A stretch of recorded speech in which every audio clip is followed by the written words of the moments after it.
আসসালামু আলাইকুম। আজকে আসছি আমরা উত্তরাতে। দেখি আজকে এক উদ্যোক্তা ভাইয়ের সাথে কথা বলবো। ভাই একজন স্টুডেন্ট। তো এই বেলুনগুলো আমরা দেখি ঢাকা বিভিন্ন জায়গায় বিভিন্ন মানুষ বিক্রি করে। তো আমরা আজকে এই উদ্যোক্তা ভাইয়ের সাথে কথা বলবো। আসসালামু আলাইকুম ভাই, ভালো আছেন? কি নাম আপনার? আচ্ছা, আপনার এই ব্যবসাটা শুরু করেছেন কতদিন যাবত? আমরা আগে থেকে করি, তবে এখানে আমি নতুন আসছি, তো এখানে আপনার গত মাস থেকে শুরু করছি। গত মাস থেকে? 29 তারিখ। আপনি কি একজন স্টুডেন্ট? আমি ইন্টার পাস করছি, এখন বর্তমানে পেন্ডিং আছে। আপনার এই ব্যবসায় পুঁজি কত? 1250 টাকা। 1250। আজকে নিয়ে কতদিন যাবত আছেন এখানে? গত মাসে আসছি। গত মাসে? আগে আমি আসলে দীর্ঘদিন আমি ওইখানে রেগুলার। আচ্ছা, আপনার কি মনে হয়, মানে একজন স্টুডেন্টের পড়াশোনার পাশাপাশি এই ধরনের কার্যক্রমকে আপনি কিভাবে দেখছেন? করতে পারবো, পারে। অল্প পুঁজি লাগে, পরিশ্রম করতে হবে। কত সময় আপনার ব্যয় হয় সারাদিনে এই কাজে? আপনার এটা সারাদিন বিক্রি করতে হবে। 3টার সময় আসে, রাত 9টার মধ্যে চলে যান, সমস্যা। স্টুডেন্টদের জন্য এটা একটা ভালো জিনিস।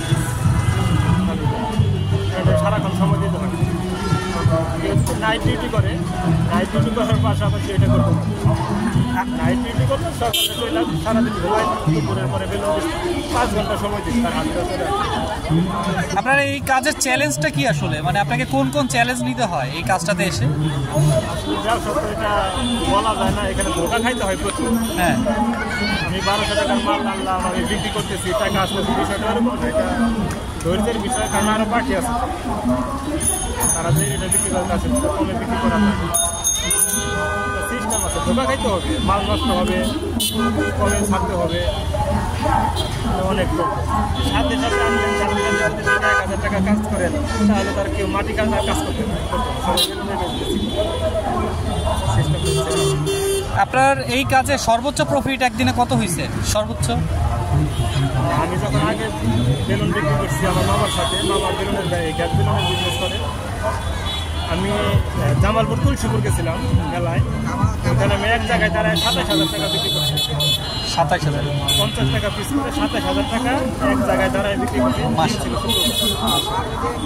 ওটা তো মামার ব্যবসা ছিল, এটা তো আমি করতেছি।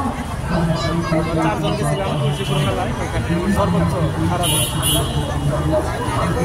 যাক, আপনার উদ্যোগকে খুবই স্বাগত জানাই। আর আপনাকে দেখে প্রভাবিত হবে না, লজ্জা থাকলে ব্যবসা চলবে। লজ্জা বিষয়টা পরিত্যাগ করতে হবে, লজ্জা করা চলবে। ঠিক আছে ভাই, আপনাকে অসংখ্য ধন্যবাদ সময় দেওয়ার জন্য আমাদেরকে।